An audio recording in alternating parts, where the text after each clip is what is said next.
ओम शांति। तो आज की मुरली में विशेष बाबा ने लक्ष्य के लिए राज तिलक की बात की है।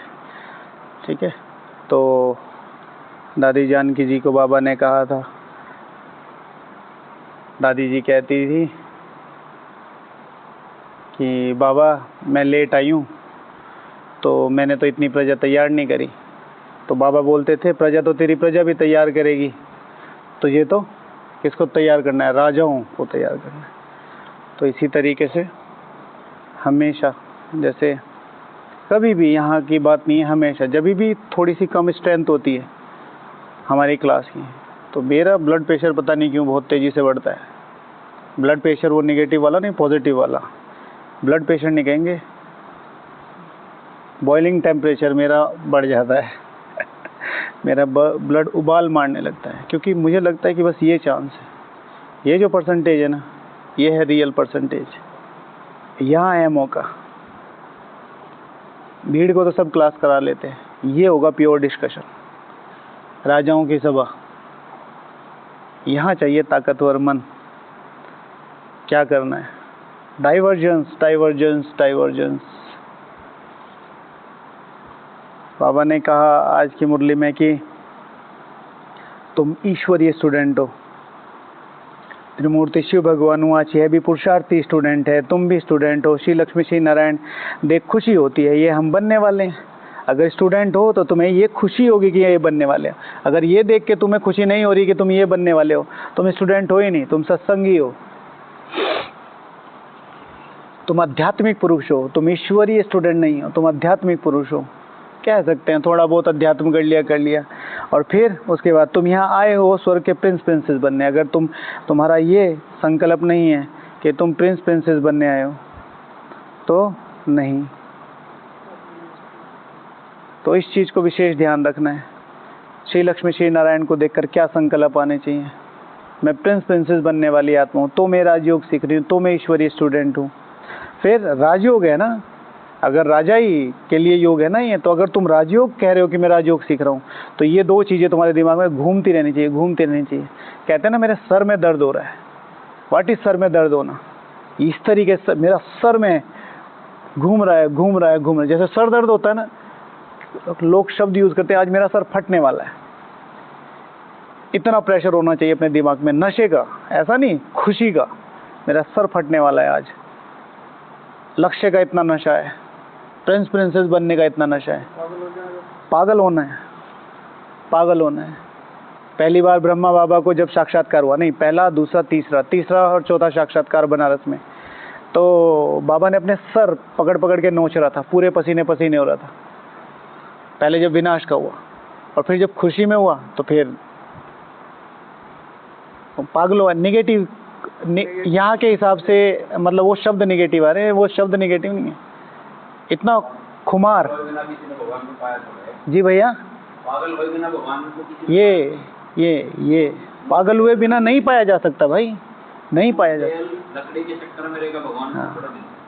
जो सब कुछ कुर्बानी मांगता था, भगवान ही तो सस्ता थोड़े। मुझे सबसे अच्छा गीत लगता है पुराने उसमें, पितमात सहायक स्वामी सखा तुम ही जग के रखवाले हो, जिसका कोई आधार नहीं। हमारे ब्राह्मण परिवार में मैंने कितने लोगों से, शायद 1000 लोगों से पूछा होगा, तो शायद 2 को पहली लाइन याद है। हमारे संगठन को तो पूरी याद हो गई, सिर्फ 2 को भी पूरी लाइन याद नहीं। पितमात सहायक स्वामी सखा तुम ही जग के रखवालो, जिसका कोई आधार नहीं। जिसका तुम आधार ढूंढ रहे हो ना, मैं समर्पित हो जाऊं, मुझे यहाँ रोटी मिल जाए, मुझे यहाँ कमरा मिल जाए, मुझे जीवन मिल जाए, मुझे सफ़ेद साड़ी मिल जाए, मुझे बैज मिल जाए, तुम्हें कुछ नहीं मिलेगा। तुम नील बटे सन्नाटा होके जाओगे और पछताओगे अलग, और वो जो 84 जन्मों पे बट्टा लगा वो खत्म। हाँ हाँ, मजबूत स्थिति है, लेकिन भगवान छोड़ के कुछ भी याद आ रहा है तो फेल की कैटेगरी में। तो वो आधार, मुझे भगवान का बनना है। तो बाबा यहाँ कह रहे थे कि तो ये राजयोग है ना।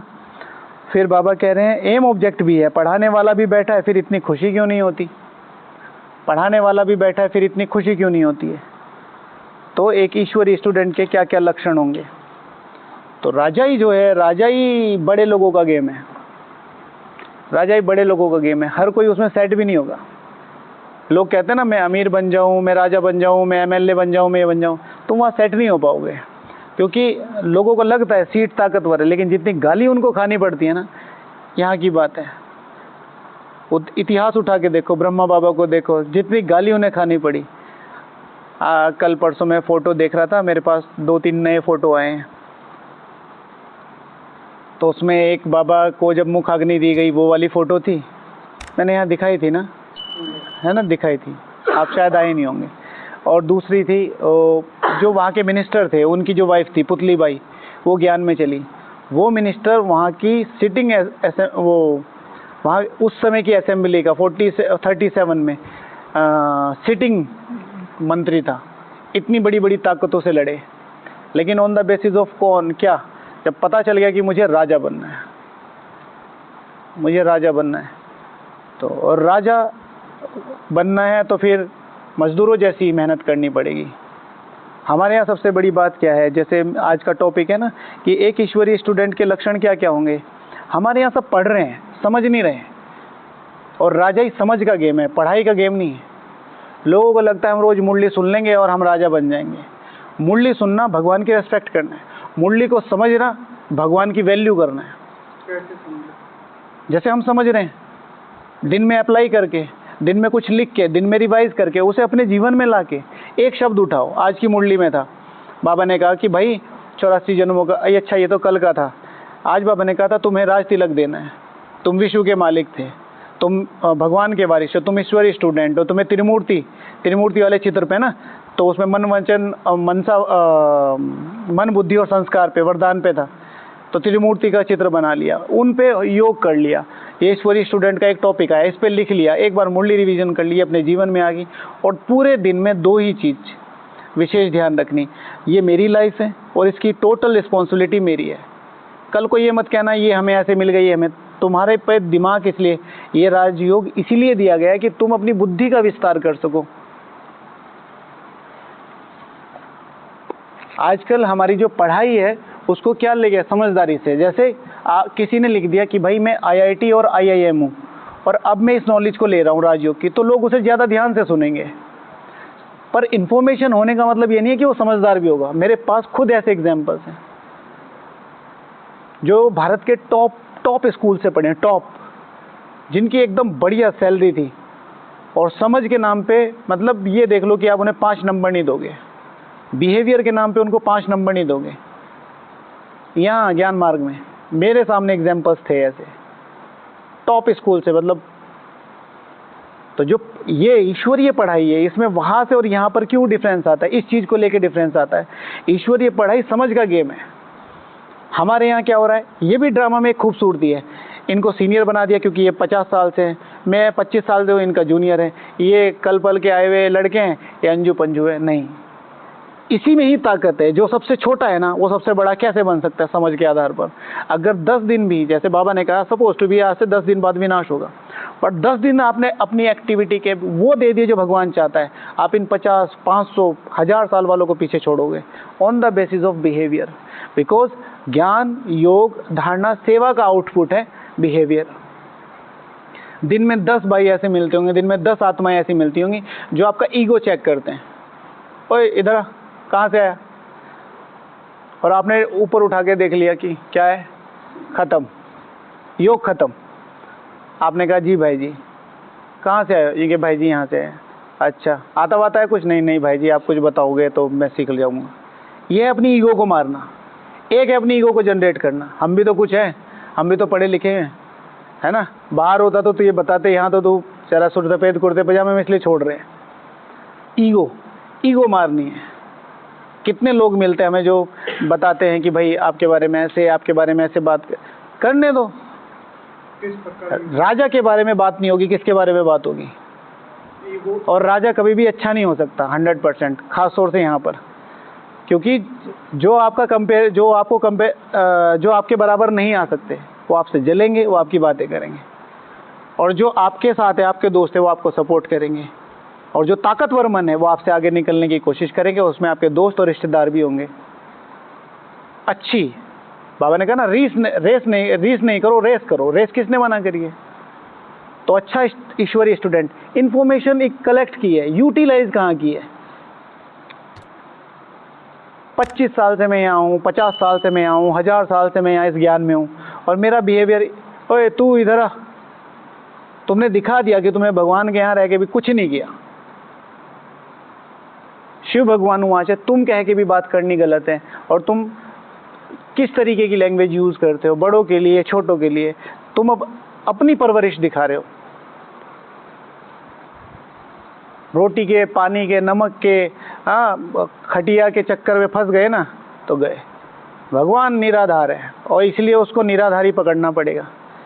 जो सब कुछ मिल रहा है ये मेरा अधिकार है, खाना पीना सब इंजॉय करो, लेकिन अटैचमेंट एक बाबा नशा होना चाहिए, मुझे करना है, मुझे करना है, मुझे करना है। नहीं तो फिर आप देखो कदम कदम पे कितनी टेम्पटेशन है। राजा ही मन, और उसके लिए शुरू में ताकत लगानी पड़ेगी। अभी आपको चारों तरफ दिख रहा होगा ना, आप जैसे भाई बहनें भी आए हुए हैं, सब आए हुए हैं, सारा माहौल बना हुआ है एकदम जैसे कॉलेज में होता है या मोहल्लों में होता है। यहाँ पर अपने आप को केंद्रित रखना। जो बात कर रहे हैं वो भी इधर खड़े हैं, जो तारीफ़ कर रहे हैं वो भी इधर खड़े। मुझे किसी से कोई मतलब नहीं है, क्योंकि जब तक मेरा लक्ष्य नहीं, ये सब बेकार है। क्या कोई तारीफ़ मुझे बना देगी? नहीं बनाएगी। जो वो अपने अंदर सोच रहे हैं अच्छा, वो दुआएं मुझे करती रहेंगी। जो मेरे लिए बुरा सोच रहे हैं मुझे वो भी नहीं रोक सकती, क्योंकि मेरा लक्ष्य क्लियर है। तो एक ईश्वरीय स्टूडेंट समझदार होता है। इन्फॉर्मेशन तो होती है, समझदार होता है। ये चीज़ मैंने आज वो कि एक ईश्वरीय स्टूडेंट के लिए जो सक्सेस है, पहली जो मैंने पॉइंट लिखा था कि नॉलेजफुल नहीं बनना है, इन्फॉर्मेशन फुल नहीं बनना, नॉलेजफुल बनना है। नॉलेजफुल माना information plus practical, information plus भावना plus practical is equals to knowledgeful. यानी कि अगर तुमने बाबा का ज्ञान है, मैं आत्मा हूँ, आपने ये समझ लिया और आप अब योग कर रहे हो, मैं आत्मा हूँ, तो इसे कहेंगे योगी। लेकिन तपस्वी क्या होगा? जब मैं इस आत्मा को समझ के सामने वाले, ये मेरा भाई है, मुझे फ़र्क नहीं पड़ता ये मेरा भाई है, ये मेरा भाई है, अब कल क्या हुआ वो मुझे भूल जाओ, वो सब छोड़ दो। आज ये मेरा भाई है, आज नया चैप्टर है, आज नया दिन है। अब मैं इनसे कैसे बिहेव कर रहा हूँ, या मैं कल के बिहाफ पे इनको, अच्छा कल ये इन्होंने मुझे ये कहा था, नहीं, I don't mind, because of मुझे पता है वो उनका पार्ट था, मेरा उनका। आज क्या पार्ट है? आज इनका नया पार्ट है, बात खत्म होगी। विकर्म विनाश करने, मैं तो कहता हूँ, सब लोग कहते हैं विकर्म विनाश करने और योग लगाना मुश्किल है। मुझे सबसे आसान दो ही चीज़ें लगती हैं। हाँ, तो अगर आपको लग रहा है कि कचरा है, अपने अंदर से निकाल दो। अगर नहीं है तो बस लेट इट बी, कोई बात नहीं। दुनिया तो कहने के लिए बनी है ना। किसने नहीं सुना, आप मुझे ये बताओ। भगवान को सुन रहे आपने, मुझे नहीं पता आपने कभी पढ़े, बाप दादा की वो थी, क्या कहते हैं, मैं अभी वीडियो देख रहा था, हम 15 तारीख को बाप दादा मिलन रिवाइज करेंगे, तो उसमें बाप दादा की वीडियो में नीचे लिखा हुआ था, ये तो भूत है, ब्रह्मा कुमारी वाले भूत पूजा करते हैं, ऐसे लिखा हुआ था। अब भगवान ने आके उसका पकड़ लिया गला, मैं भगवान सर्वशक्तिमान, तो इधर आप मेरा ही लड़का हो गया, मुझे ही कह रहा है, कुछ कहा नहीं कहा, उसका पार्ट है वो, मेरा पार्ट नहीं है। तो एक अच्छा ईश्वरीय स्टूडेंट इन्फॉर्मेटिव नहीं होता, ठीक है ना, प्रैक्टिकल। कल परसों बताया ना, और ब्राह्मण should be very productive and creative. Productive तो इन्फॉर्मेटिव भी हो सकता है, भाई मैंने इतनी सारी इन्फॉर्मेशन ली, डिग्री किसी को दिखाई, मुझे नौकरी मिल गई, लेकिन नौकरी के बाद जो पैसा आया उसको कहाँ यूटिलाइज कर रहा हूँ? धर्म के कार्य में, किसी की पालना के कार्य में, समझदारी के कार्य में, या खाने में, पीने में, दारू में, क्लबिंग में, इन सब में यूज़ कर रहा हूँ। तो प्रोडक्टिव, जो मैंने पैसा कमाया उसका क्या प्रोडक्शन, जो मैंने ज्ञान योग किया उसका क्या, मेरी ईगो बड़ी हो गई, मेरा अहंकार बड़ा हो गया, क्या फ़ायदा हुआ भगवान के यूज़ करने का? तो एक अच्छा स्टूडेंट जो होता है, इन्फॉर्मेशन नहीं, ठीक है ना, प्रैक्टिकल, मुझे कुछ करके दिखाना, मुझे कुछ करके दिखाना, और इस नशे को कंटिन्यूस रखना पड़ेगा। नहीं तो भाव इतनी तेज है ना ब्राह्मण परिवार में, सुखों का, साधनों का, र्यूमर्स का और साइट सीन का, कि आप तो खड़े भी नहीं हो पाओगे अगर बिल्कुल इंटेंस नशा नहीं है कि भाई मुझे कुछ करना है। ये जवानी बेकार नहीं जाने दूंगा। आपकी एज क्या है बहादुर भैया? 25, 7, 17, 18, ठीक है। मैं ज्ञान में आया 22 में, मतलब यहाँ ज्ञान सरोवर में 23, 22.5। बस चीज़ें समझो। दूसरा है एक ईश्वरीय स्टूडेंट के लिए, जैसे वहाँ पर सक्सेस क्या है, बाहर के स्टूडेंट के लिए सक्सेस क्या, सक्सेसफुल होना क्या होता है? बाहर के स्टूडेंट के लिए सक्सेसफुल होना अर्थात बड़ी डिग्री, बड़ा पैसा। यहाँ पर बड़ा लक्ष्य, कॉन्टिन्यूस उस पर निश्चय रखना, और सर्व का सहयोग सक्सेस है। बड़े बड़े सेंटर्स, बड़े बड़े एरिया, बड़े बड़े क्या कहते हैं डिपार्टमेंट्स और बड़ी बड़ी सेवाएं, माताओं ने बड़े बड़े पैसे, माताओं ने बड़े बड़े परिवार इकट्ठे कर दिए हैं, लेकिन बस जब बात सहयोग की आती है तो कोई नहीं खड़ा रहता। जगदीश भाई जी हमेशा कहते थे कुछ भी हो जाए, पांचवा सब्जेक्ट है सहयोग। At any level, at any cost, at any circumstances, सहयोग करना है श्रीमत अनुसार, यानी कि कोई आपका फायदा उठा रहा, कोई आपका फायदा उठा रहा, सही श्रीमत अनुसार सहयोग करना है।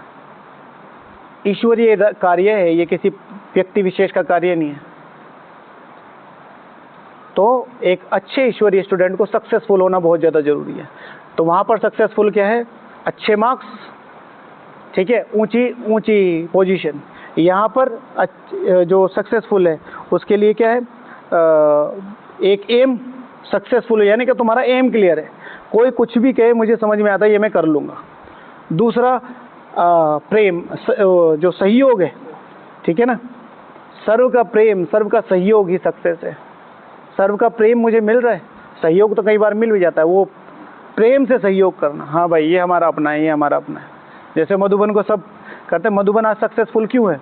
क्योंकि सब प्रेम से सहयोग करते हैं। और मधुबन को अगर आप एक व्यक्ति विशेष देखो, मधुबन नहीं है, मतलब पांडव भवन, ज्ञान सरोवर, ये सब नहीं है, मधुबन एक व्यक्ति है। तो मधुबन की एक ऐसी विशेषता क्या है जो सब इसे प्रेम दे रहे हैं? अनकंडीशनल, सारी भंडारियां भरी पड़ी हैं और सब इससे बात करना चाहते हैं, मधुबन से सब इससे प्रेम करना चाहते हैं, सब इसके पास आना चाहते हैं। क्यों बताओ, बोलो क्यों?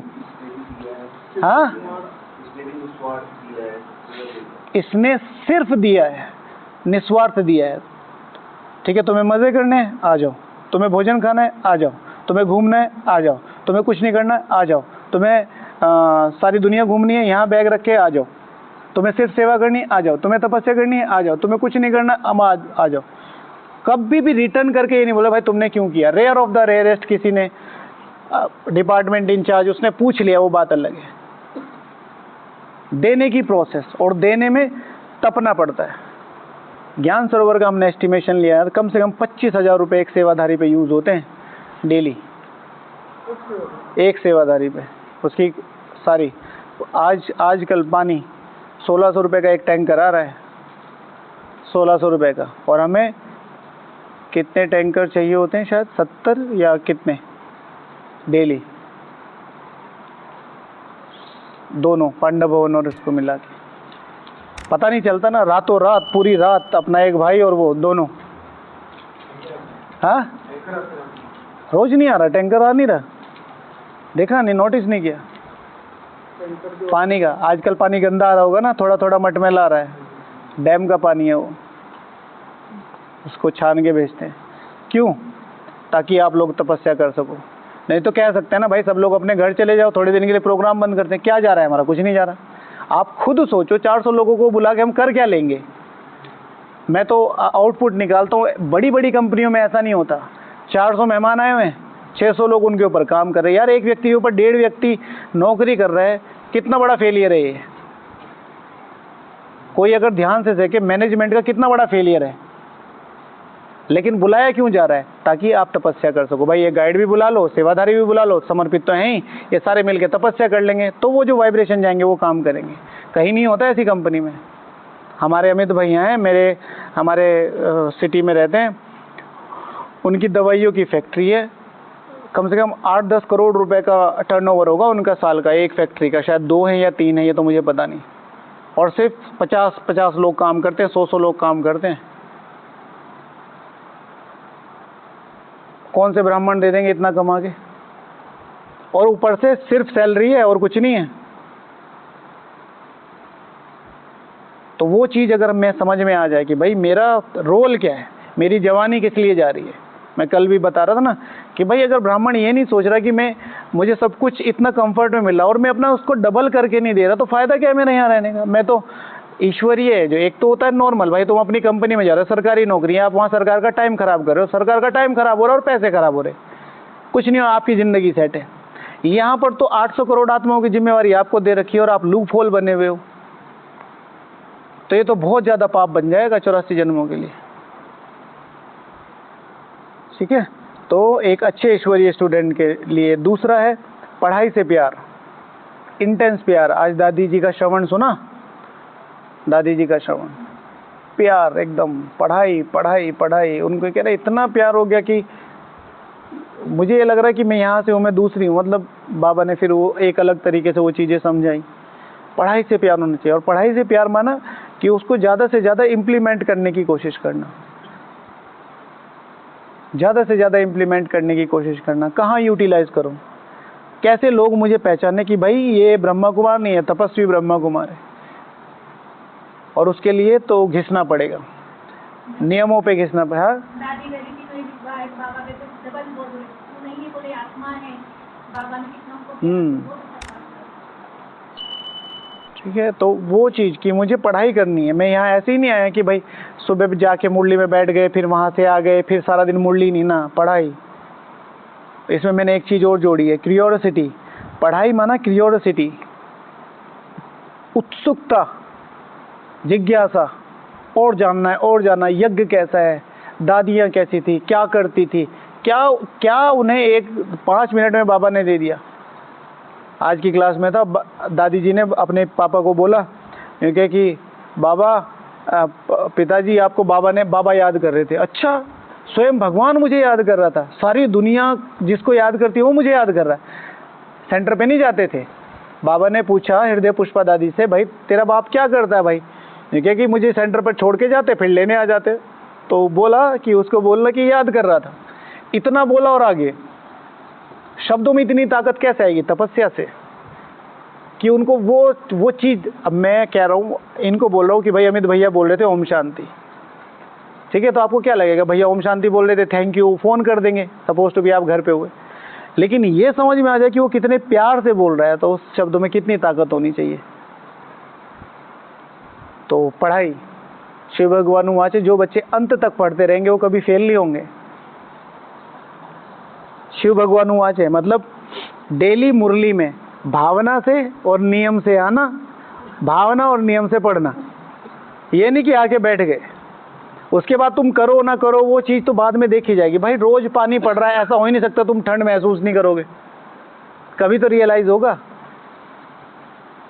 ऐसा तो हो ही नहीं सकता ना। तो जो बच्चे अंत तक पढ़ते रहेंगे वो कभी फेल नहीं होंगे। शिव भगवान वाचे महावाक्य है बाबा के, तो पढ़ते रहना, सीरियसली पढ़ते रहना, किसी भी तरीके से करते चलते रहो चलते रहो चलते रहो चलते रहो। चलो बाबा को याद करो। तो एक ईश्वरीय स्टूडेंट के व्यवहारिक लक्षण, जिज्ञासा, यज्ञ में क्या हुआ था, कैसे उन आत्माओं ने अपना जीवन परिवर्तन किया। हमारी लाइफ देखो इन कंपैरिजन टू देम, उनके पास तब कार थी। 1936-37 में कोई रेयर ऑफ द रेयरेस्ट कोई दादी ऐसी थी जिसके पास कार नहीं थी। मुझे एक आदि का नाम बता दो, आपने इतिहास उठा के नहीं देखा होगा, उसके पास भी कार थी। जिसका नहीं पता हो ना आपको कि उस दादी के पास कार नहीं थी, मुझे बताओ, मैं आपको बताता हूँ किसके पास कार नहीं थी। हाँ, जानकी दादी जी के पिताजी बहुत बड़े व्यापारी थे और उनके अच्छी तरीके से सारा बिजनेस था, बहुत अच्छी तरीके से।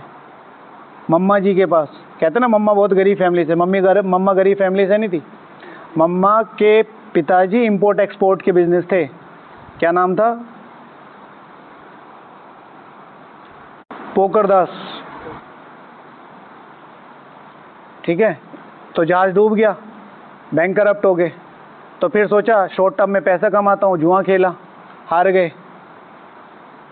फिर घी का बिजनेस किया, वो नहीं चला, तो बहुत ज़्यादा बैंक करप्ट हो गए, तो हार्ट अटैक आ गया, शरीर छोड़ दिया। तो वो जो 1-2 साल है बीच के, उसमें मम्मा की वो जो बैगरी पार्ट है वो, ज्ञान की देवी कैसे हो सकती है? नहीं हो सकती। और कोई भी दादी ले आओ, मैं सबका बता दूंगा, सबके पास।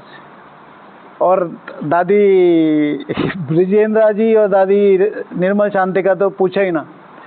लिटरली कार, मतलब अगर कार जैसे यहाँ ये है नीचे अपना राज ऋषि हॉल है, अगर दादी यहाँ से ऊपर आएगी तो रेड कारपेट बिछेगी ब्रिजेंद्रा दादी के लिए। निर्मल शांता दादी के मैंने पढ़ा और सुना था, तो उन्होंने कही थी जो मेरे कान में बनते थे पहन के मैं बैठती थी, तो वो राजाओं लोग वो बाबा का एडवर्टाइजमेंट का तरीका था। हाँ, फिर हो जाता। मतलब अगर दादी को यहाँ से ऊपर आना है और ज्ञान सरोवर है, दादी के नहीं भाई रेड कारपेट बिछाओ, ये लाइफ थी। और उन्होंने वहाँ से जीरो पे ले आए अपने आप को। टायर के जूते कैसे पहनेंगे? टायर के जूते खुद सोचो, टायर ठीक से सीधा नहीं होता। तो वो त्याग और वो समर्पण का, जिज्ञासा जागेगी ना तब पता चलेगा कि वो त्याग और समर्पण का जीवन कैसा था। आप करके देखो। अब हमें यहाँ है, आप सबको पता है मधुबन में कि भाई खाना है, रहना है, घूमना है, इतना अच्छा एरिया है और वो सब है, फिर थोड़ी बहुत ही त्याग तपस्या। आज फ़ोन करके कहते भाई खाना वाना नहीं मिलेगा, अपना इंतजाम करके लाना। अभी तक 90s तक तो सब लोग अपना बेडिंग वगैरह सब लेके आते थे, पता है, अपना बेड और बाल्टी और मग हमारे मम्मी पापा लेके आते थे 90s तक। फिर तो धीरे धीरे साधन बढ़ते चले गए, पहले तो था ही नहीं। मेरे मतलब अब क्या कहें, ज़माना तो क्या ही कहेंगे। जब मैं पहली बार आया तो हम बहुत बड़े हॉल में सोए, बहुत बड़े हॉल में, और उसमें लगभग 200 लोग थे। आधी तरफ बुड्ढों का एरिया था, आधी तरफ हम थे। 2009-10 में समथिंग 2009 में आया था, उस टाइम भी बहुत बड़े बड़े नीचे जो शांति कुंज और ये बने हुए ना, बहुत बड़े बड़े हॉल।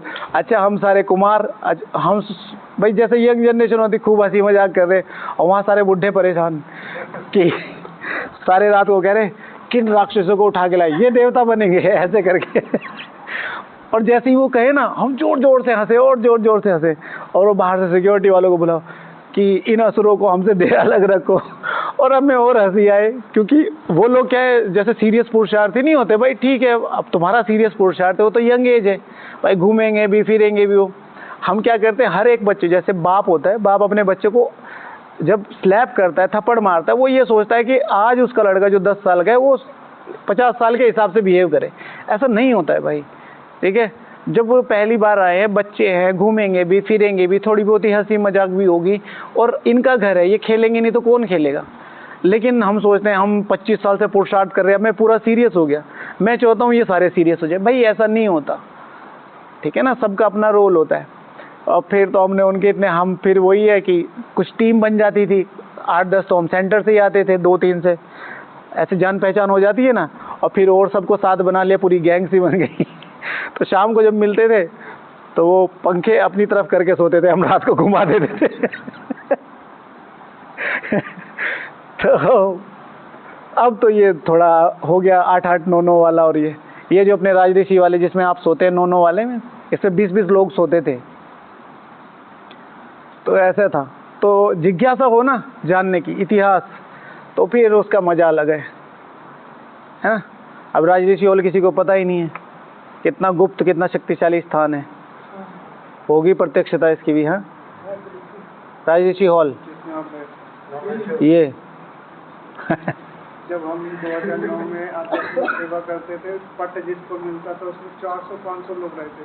हाँ उसको पट पे देते थे, वो खट वाले रूम में जाकर मिलता था। हाँ, ठीक है। बहुत अच्छा उससे मजा हुआ करता। बैग रखने की एक ही जगह होती थी, या तो पैरों में रख लो या इधर रख लो। उसके बारे में बताइए ना भाई। राजऋषि हॉल पहला हॉल है, जो जैसे आज मेडिटेशन हॉल है ना, तो उसमें क्लासरूम होती है, ये पहला क्लासरूम है। ये जो दोनों संदली पड़ी है, ये रतन मोहिनी दादी, चंदमणि दादी, मनोहर इंदा दादी, इन पे बैठ के उन्होंने तपस्या की है। और यहाँ सबकी हाजिरी होती थी सुबह, सारे मधुबन निवासी यहाँ रहते थे। और इसके ठीक नीचे जो चावल का गोदाम है, ये है दादी कॉटेज, दादियाँ यहाँ रहती थी, मीटिंग हॉल था ये। और इसके बराबर में जो ये 1 नंबर कमरा है, ये उनका रूम रहने का होता था। पीछे थोड़ी सी किचन है, यहाँ से झांक के देखोगे ना तो दिखाई तो नहीं देगी ये, तो यहाँ दादियाँ बैठती थी। 0 से शुरू किया भाई, कुछ भी नहीं था यहाँ, पहले नीचे, जिसके बाद 0 से शुरू हुआ। तो दादियों के टाइम तक, जब दादी अपने लास्ट स्टेज में आएगी तब जाके उन्होंने ये संपन्नता देखी है। सारी उम्र। दादी गुलजार भगवान जब उनके तन में आते थे तब, दादी गुलजार जब भगवान उनके तन में आते थे तब 5-5 किलोमीटर पैदल चली है। जब उसको भी पता था और सारी दुनिया को पता था। हमारे पास पैसे ही नहीं होते थे, रोक सकते नहीं थे रिक्शा को, रुकने के पैसे लेता था, वीआईपी एरिया था, बस दूर मिलती थी, वहाँ से पैदल आ रही जा रही। अब कह दे मेरे अंदर तो भगवान आते, मैं नहीं जाऊँगी। इतना दादी जान की, ठीक है, 1972 में जब गई कुछ नहीं था। जब 3-4 साल बाद वापस आई ना तो वही 3 साड़ियाँ थी। इतिहास गवाह है इन चीज़ों का, यूं ही नहीं हम इन चीज़ों की पालना ले रहे।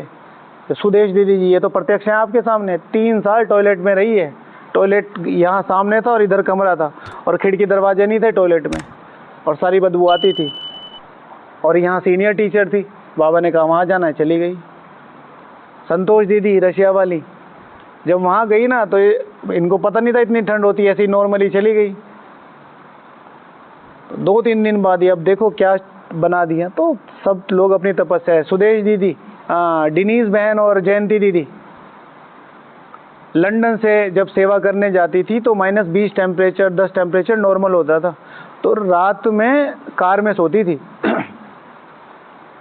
क्योंकि वापस आने जाने के पेट्रोल के और कन्वेंस के पैसे नहीं थे। ये हालत थी अभी तक 10-20 साल पहले। ये तो अब संपन्नता का युग आया और इसमें भी हम कह देते हैं। मैं तो कितनों लोगों को सोचता हूँ ये नहीं मिल रहा, वो नहीं मिल रहा। मैंने भगवान के घर में तुम्हें रहने को मिल रहा है, ठीक है, थोड़ी बहुत ही एडजस्ट करना ही पड़ता है, सब जगह होती है। अपने घर में आपको कहते हैं भाई हम अपने घर में ऐसे रहते हैं, पर अपने घर में वाइब्रेशन नहीं है ना आपके पास, तो हर जगह नहीं मुकम्मल, जहाँ तो स्वर्ग में मिलेगा। तो एक ईश्वरीय स्टूडेंट के जो लक्षण है, क्यूरियोसिटी, ठीक है ना। एक बहुत इंपॉर्टेंट चीज़ जो हमें चाहिए, सेल्फ कॉन्फिडेंस। ब्राह्मण जीवन में भी कई मामले में ये चीज़ें आ जाती हैं। हर दूसरा हर तीसरा व्यक्ति ये मिलेगा, नहीं ये नहीं हो सकता, ठीक है, सब नहीं कर रहे, क्या जो सबको होगा वो तुम्हारा भी हो जाएगा। उमंग उत्साह नहीं है खून में, अच्छे जवानों में वो खून में उबाल नहीं है। आ गए हैं, एक कुर्सी मिल गई, उस पर सेट हो गए और बस जीवन उस कुर्सी के आसपास बांध लिया है। उड़ान भरनी है, उड़ान, और उसके लिए सब कुछ छोड़ना पड़ेगा। सबसे भारी चीज क्या होती है? हाँ, प्रशंसा, ठीक है। प्रशंसा जहाँ मिलती है ना आदमी बंद जाता है, अरे मैं तो ठीक कर रहा हूँ, भाई जी आपकी क्लास, भाई जी आपके शब्द, भाई जी आपकी वो बंद जाती है प्रशंसा। एक बहुत फेमस फ्रेज है, बाहर की विदेश की फ्रेज है, जिन लोगों को कुछ बड़े काम करने हैं उन्हें प्रशंसा और लोकप्रियता से बचना चाहिए। लोकप्रियता और प्रशंसा, और जब बड़े काम करोगे ये दोनों ही चीजें आती हैं, तो दोनों इंटरडिपेंडेंट भी हैं, तो दोनों को अलग कैसे किया जाए? तो फिर वो जो बाबा कहते हैं 4N वाला कॉन्सेप्ट, 2 मुरली पहले, किसको याद है 4N कॉन्सेप्ट? बताओ। निमित्त, निर्माण, निर्माण, निर्वाण।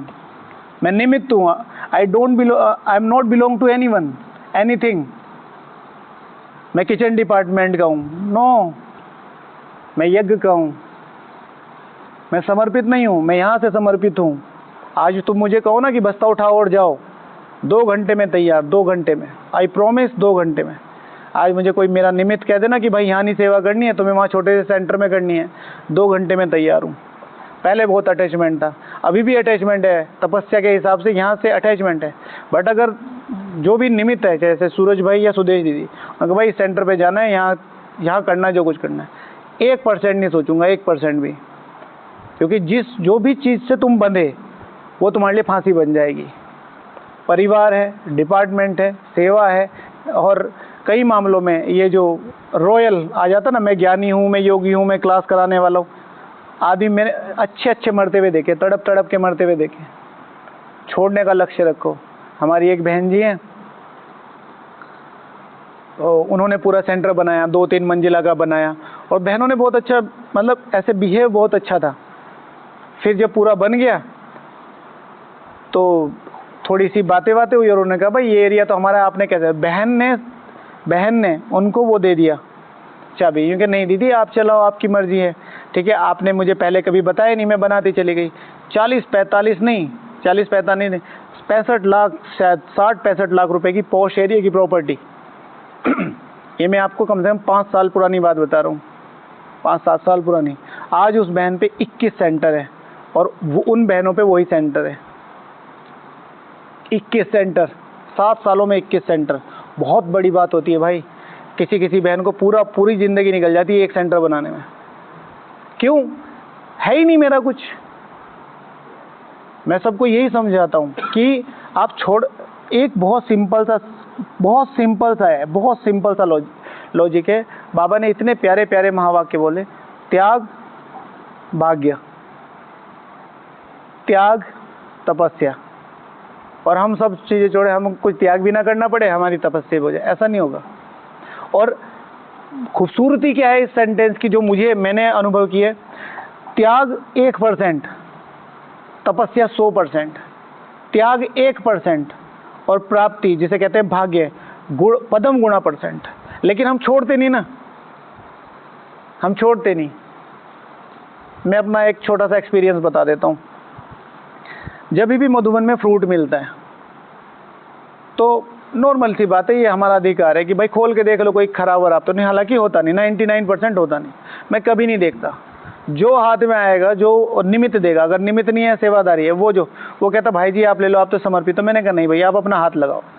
और जो आएगा, आज तक मेरे फ्रूट खट्टे नहीं निकले कभी भी खट्टे नहीं निकले हैं, कभी भी फीके नहीं निकले हैं, कभी भी। मतलब ये मेरा खुद का एक्सपीरियंस है और मुझे पता है ये क्यों होता है, मुझे पता है। मैंने बाबा को मैंने कहा कि मेरे पे खट्टा आना नहीं चाहिए, मुझे पसंद नहीं, मेरे पास कभी भी कच्चा नहीं आना चाहिए मुझे, ये आपकी रिस्पॉन्सिबिलिटी। मतलब मैं ये सोचता नहीं हूँ, बस बाबा दे रहा है, अब वो कच्चा खिलाना चाहता है, हो सकता है मेरा भाग्य बनाना चाह रहा हूँ और किसी को बुरा लग जाए, तो जिस दिन कच्चा आ गया अवॉइड कर दो, ठीक है। इसी तरीके से जब टोली मिलती है आप लोगों को छांटने की कोशिश मत करो। लोग अपने अपने हाथ डाल के, जो हाथ में आया वो मेरा है।